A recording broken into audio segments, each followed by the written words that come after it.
While American equipment makers were busy defending their legacy and reassuring investors that nothing had really changed, Case IH quietly stepped in and flipped the entire competitive table. This isn't marketing hype or a flashy press release moment. This is about real machines in real fields, outperforming, outpacing, and undercutting American rivals in ways the U.S. ag industry genuinely did not see coming. For decades, the assumption was simple and rarely questioned.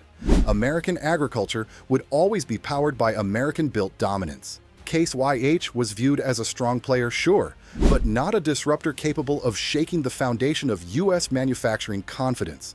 That assumption just collapsed. What's happening right now isn't competition. It's domination across price, technology, uptime, and total cost of ownership, and it's forcing a very uncomfortable reckoning inside the U.S. equipment industry. The most surprising part is that there was no dramatic announcement, no warning shot. Case IH didn't storm the market with noise. They slipped in quietly with next-generation tractors, combines, and precision systems that were already years ahead of what many U.S. brands were still planning. Automation that actually reduces labor, fuel efficiency that shows up immediately on balance sheets, and machines designed around real-world maintenance instead of dealership dependency all landed at once. Dealers noticed demand spiking before competitors even understood what was happening. Case IH didn't win by changing the rules. They won by mastering the same game American manufacturers invented. Yield per acre numbers started telling a story farmers couldn't ignore. Less downtime during critical harvest windows meant more acres covered and fewer lost days waiting on service trucks. Precision agriculture software finally stopped feeling like a science experiment and started feeling like a tool farmers could actually use without a laptop and 3 subscriptions. Parts availability became faster, repairs more modular, and downtime shorter, which is the one metric that matters most when the weather window is closing. Then came the moment that really rattled the industry: pricing. Case IH machines started showing up with more capability at equal or lower prices, while U.S. brands were quietly pushing inflation-based increases without matching innovation. Farmers ran the numbers, and the math was brutal. Better performance, lower operating costs, and financing structures that didn't punish the buyer over time. Loyalty started cracking, not because farmers wanted to abandon American brands, but because the spreadsheets stopped lying. Dealers felt the shock almost immediately. U.S. equipment lots began filling with aging inventory configured for a market that no longer existed, while Case IH dealers started talking about waitlists, delayed deliveries, and back orders. Financing packages became a weapon, pulling buyers away from long-standing relationships and forcing uncomfortable conversations across the dealership network. The imbalance grew fast, and once momentum shifted, it didn't slow down. The technology gap became impossible to hide. Case IH surged ahead in precision planting accuracy, autonomous field mapping that actually reduced overlap and waste, and AI-driven yield optimization that worked quietly in the background instead of demanding constant attention. Meanwhile, U.S. manufacturers doubled down on complex, subscription-heavy ecosystems that frustrated operators and inflated long-term ownership costs. Farmers didn't want more dashboards, they wanted better results. And that's when the real shift happened. Farmers stopped talking about brands and started talking about outcomes. Decades of loyalty began giving way to a colder, more practical mindset. The sentiment became simple and brutally honest. If it makes me more money, I'm buying it. Patriotism doesn't cover fuel bills, repair delays, or missed harvest windows, and the market started reflecting that reality at scale. So how did the U.S. industry miss this? Overconfidence built from decades of dominance dulled the urgency to innovate. Product cycles slowed while global competitors moved faster. Too much reliance on dealer markups and brand legacy replaced aggressive engineering, and global competition was underestimated at precisely the wrong moment. By the time warning signs were obvious, Case IH was already too far ahead. Now the ripple effects are spreading across U.S. manufacturing. Pressure is mounting to cut prices without destroying margins, layoffs are being quietly discussed behind closed doors, and rushed redesigns are entering development pipelines under extreme timelines. Supply chains are tightening, dealer consolidation risks are growing, and the old playbook suddenly looks outdated. What happens next won't be gentle. Price wars in agricultural equipment are becoming unavoidable. Machines will become more automated, requiring fewer workers per unit, and US brands are going to be forced to respond faster than they ever have before. Some will adapt, some will stumble, and some may lose market share faster than anyone is willing to admit as the industry heads into a phase where legacy alone is no longer enough to survive, and the next moves being discussed right now could redefine which manufacturers are still standing when this cycle finishes unfolding. And the farmers watching all of this aren't waiting anymore as purchasing decisions accelerate based on what delivers results this season rather than what worked 10 years ago. And the internal pressure inside US boardrooms continues to build as every new quarterly report starts reflecting a shift that can no longer be explained away as temporary or regional. And the question quietly forming behind the scenes is no longer whether Case IH disrupted the market, but how far this momentum can go before the next domino falls. And the response that comes next may arrive too late for some players who are still debating strategy instead of acting, while the fields keep proving the point day after day. Because every harvest cycle that passes locks in new habits, new data sets, and new brand confidence that's incredibly hard to reverse once it takes hold. Farmers who switch aren't just buying a machine, they're rebuilding workflows, retraining crews, and recalibrating expectations. And once that transition happens successfully, the likelihood of going back drops sharply. That's the part US manufacturers are starting to realize too late. This isn't a temporary pricing blip or a single strong product year, it's a behavioral shift happening in real time across thousands of operations. Inside American equipment companies, the mood has quietly changed. Engineers are being pushed to compress development timelines that used to span years into months. Product managers are scrambling to simplify software stacks that grew bloated under subscription-driven revenue models. Executives who once dismissed global competitors as regional threats are now studying Case IH field performance data with uncomfortable urgency. The gap isn't theoretical anymore. It's measurable in acres covered, fuel burned, and downtime avoided. What makes this especially dangerous for US brands is how Case IH structured its advantage. Instead of chasing headline features, they focused on reliability, serviceability, and operator experience, the unglamorous fundamentals that actually determine profitability in the field. When a tractor boots up faster, when a combine doesn't throw error codes mid-harvest, when a precision system works without constant recalibration, farmers notice immediately. Those small wins compound season after season into a reputation that marketing budgets can't erase. Dealership dynamics are shifting too, and that's a pressure point many people overlook. Dealers tied heavily to US brands are now stuck balancing loyalty agreements with inventory that isn't moving the way it used to. Floor plan costs rise, incentives lose their punch, and suddenly the same dealers who once dictated terms to buyers are negotiating harder just to move units. Meanwhile, Case IH-aligned dealers are expanding service bays, hiring technicians, and investing in parts inventory because demand is no longer speculative. It's confirmed. There's also a workforce angle that hasn't fully surfaced yet. As automation improves and machine efficiency increases, the need for larger crews decreases. Case IH machines that integrate automation cleanly allow operators to cover more ground with fewer people, which is becoming critical as labor shortages worsen across rural America. US manufacturers talking about automation as a future feature are colliding with Case IH treating it as a present-day necessity, and that timing difference matters more than most analysts admit. Financial institutions are paying attention as well. Lenders and ag-focused banks care about risk, uptime, and resale value, and as Case IH equipment starts demonstrating stronger performance metrics and stable secondary market demand, financing terms begin to tilt in their favor. Lower interest rates, longer terms, and more flexible packages quietly reinforce the shift, making the decision even easier for buyers already on the fence. That feedback loop accelerates adoption faster than advertising ever could. What's unfolding now is less about one brand winning and more about an industry being forced to confront its own complacency.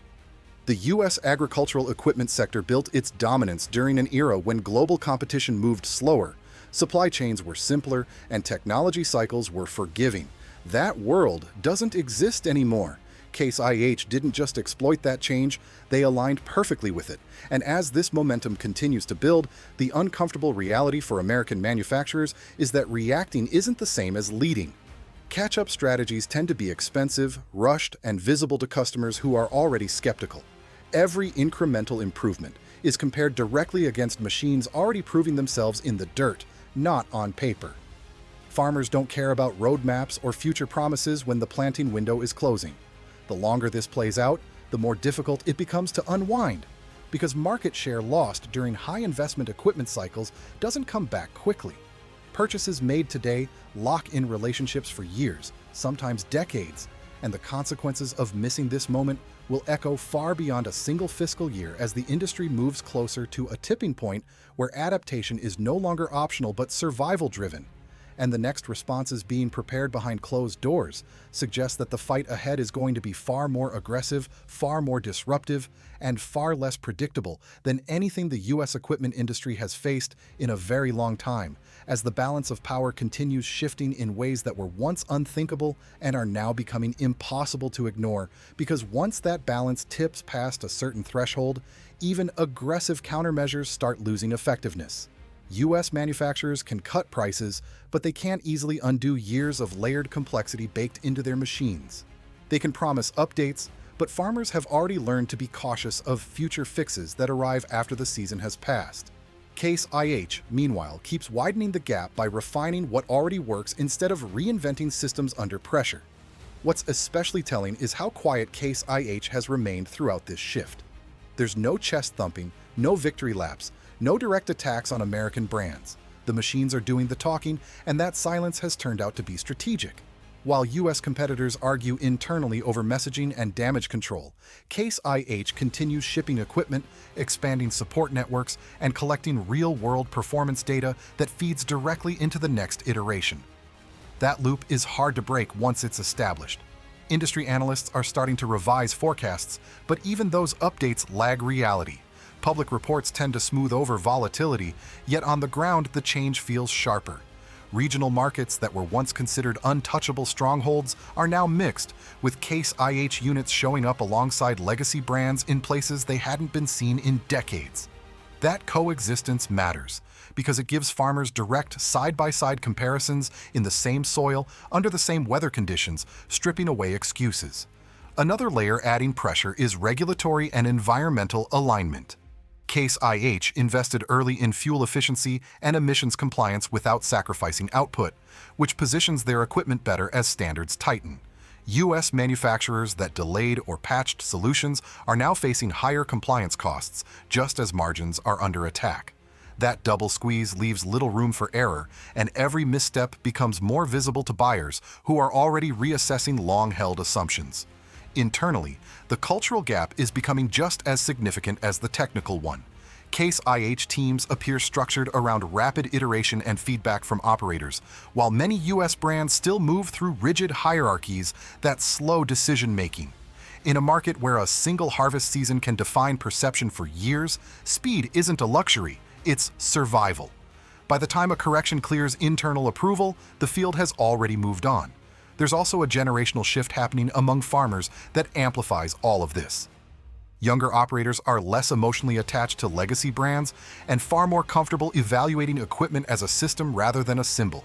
They expect software to work intuitively, updates to improve performance rather than restrict it, and machines to integrate smoothly with data platforms they already use. Case IH's approach aligns with that mindset, while U.S. brands are still trying to reconcile old identity with new expectations. As more operations standardize around Case IH ecosystems, switching costs for competitors rise. Training, data continuity, and parts inventories become embedded advantages. That doesn't show up immediately in headline sales numbers, but it shapes long-term dominance in subtle ways that are hard to disrupt later. By the time the shift becomes obvious on paper, it's often already too late to reverse without radical change. What makes the current moment so critical is that the industry is entering a period of volatility. Weather extremes, input cost pressure, labor shortages, and tighter financing are converging at once. In that environment, farmers gravitate toward whatever reduces uncertainty, not what promises prestige. Machines that start, run, and deliver consistent results become anchors of stability, and Case IH has positioned itself directly in that role. The question now isn't whether U.S. manufacturers will respond, it's how much ground they'll concede before those responses reach the field. Every season that passes strengthens the narrative that Case IH isn't just an alternative, but a benchmark. And once a brand becomes the standard others are measured against, the psychological shift is complete, setting the stage for a confrontation that will redefine procurement decisions, dealership power structures, and manufacturing priorities across the entire agricultural equipment landscape as this transformation continues accelerating without any clear sign of slowing down. And that acceleration is forcing uncomfortable conversations that were once considered almost unthinkable. Boardrooms that used to talk about defending market share are now discussing how to stop the bleeding without triggering a race to the bottom. Price cuts alone won't fix a trust gap, and farmers are sharp enough to spot desperation when they see it. Every reactive discount reinforces the perception that value wasn't there to begin with. What's quietly happening behind the scenes is a reassessment of what American manufacturing leadership even means in this space. For years, leadership was equated with size, dealer density, and brand recognition. Case IH exposed how fragile that definition had become by proving that efficiency, integration, and uptime now matter more than footprint. When a smaller number of smarter machines outperform larger fleets of legacy equipment, the old metrics stop making sense. There's also a supply chain reality reshaping the battlefield. Case IH diversified sourcing earlier, reduced dependency on single-region bottlenecks, and designed components for easier substitution without sacrificing performance. U.S. manufacturers that optimized for cost instead of resilience are now dealing with delays, shortages, and inconsistent build quality at the worst possible time. Farmers don't care why a machine is late or incomplete. They only care that it isn't ready when the field is. Even marketing has lost its old power. Glossy ads and patriotic messaging can't compete with neighbor-to-neighbor proof. When one operator finishes planting days earlier, burns less fuel, and spends fewer hours dealing with software lockouts, that story travels faster than any campaign. Case IH benefited from this organically, while U.S. brands are discovering that no amount of messaging can override lived experience once the contrast becomes obvious. Another underappreciated factor is data ownership. Case IH structured its systems so farmers retain clearer control over their operational data, reducing fears of lock-in and surveillance. In contrast, some U.S. manufacturers built platforms that feel more like toll roads than tools, monetizing access instead of empowering users.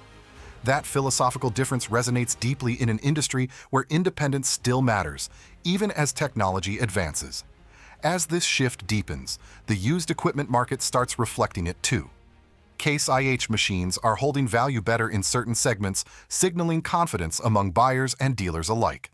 That matters because resale value is a hidden pillar of purchase decisions. When depreciation slows, ownership feels safer, and financing terms improve further, reinforcing the same cycle that's already favoring Case IH.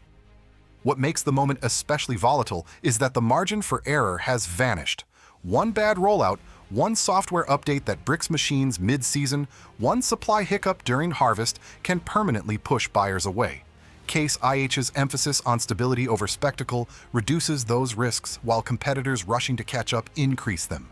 Ironically, the pressure to respond quickly may be making the gap wider instead of smaller. The industry is also watching how labor dynamics evolve. As experienced operators retire, new entrants rely more heavily on intuitive systems and automation. Case IH machines lower the learning curve without stripping control, which helps operations scale with less friction. U.S. manufacturers promising training-heavy solutions are colliding with a workforce that doesn't have time to babysit complexity. All of this is converging into a single uncomfortable truth for American equipment giants. The market didn't shift overnight, but it has shifted decisively. The warning signs were there, but they were easy to dismiss until competitors started winning where it mattered most. Now every move is scrutinized, every delay amplified, and every advantage Case IH gains compounds into something larger than a single product cycle. And as the next buying season approaches, the tension is building because decisions made in the coming months will lock in trajectories for years, not quarters, and the manufacturers who fail to align with this new reality may soon discover that regaining relevance is far harder than defending it ever was as the transformation continues unfolding in full view of an industry that can no longer look away, and that inability to look away is changing how power flows through the entire ecosystem. Dealers, once the unquestioned gatekeepers between manufacturers and farmers, are finding their influence reshaped by performance data and peer networks. When buyers walk in already knowing what machines can do, what they cost to run, and how they compare in real fields, the old sales leverage fades. Case IH benefits from this transparency because the numbers hold up under scrutiny, while competitors are forced into longer explanations that don't always land. What's emerging now is a split between brands that optimize for control and brands that optimize for outcomes. US manufacturers spent years building ecosystems designed to lock customers in, assuming loyalty would cover the friction. Case IH bet on the opposite. Reduce friction, earn repeat business through results. That bet is paying off as farmers increasingly resist restrictive software, mandatory subscriptions, and opaque repair policies that complicate ownership. The repair and right-to-repair conversation has also become a quiet accelerant. Machines that can be serviced faster, with clearer diagnostics and fewer proprietary barriers, keep running when it matters most. Case IH's modular approach aligns with that demand, while US brands face growing scrutiny from both customers and regulators.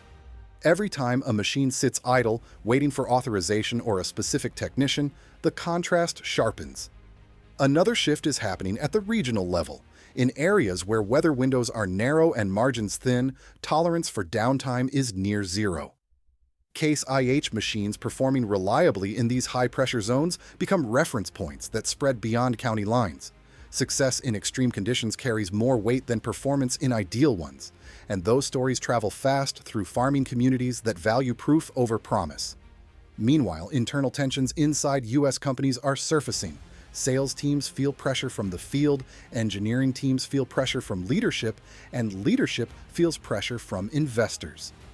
That compression often leads to short-term decisions that undermine long-term trust. Case IH, operating with fewer visible internal fractures, maintains consistency in messaging and execution, which reinforces confidence even among cautious buyers. There's also a geopolitical layer that's subtly influencing perception. As global supply chains realign and manufacturing footprints diversify, the idea that American-made automatically equals best choice is losing some of its emotional weight. Farmers still care about domestic industry, but not at the expense of viability. Case IH positioned itself as globally competitive while remaining deeply embedded in North American agriculture, blurring lines that once defined brand loyalty. As this realignment continues, training programs, agronomy partnerships, and data services begin orbiting the platforms that show the most traction. Universities, co-ops, and ag tech startups tend to integrate where adoption is growing, not where it used to be dominant. That secondary ecosystem effect quietly reinforces Case IH's position, making it harder for rivals to reclaim influence even if their hardware improves. The longer-term implication is that the industry may be heading toward consolidation not just of brands, but of philosophies. Equipment makers that can't simplify, integrate, and deliver measurable value may struggle to justify their complexity. Those that adapt too slowly risk being squeezed out of the most demanding segments first, then gradually marginalized elsewhere.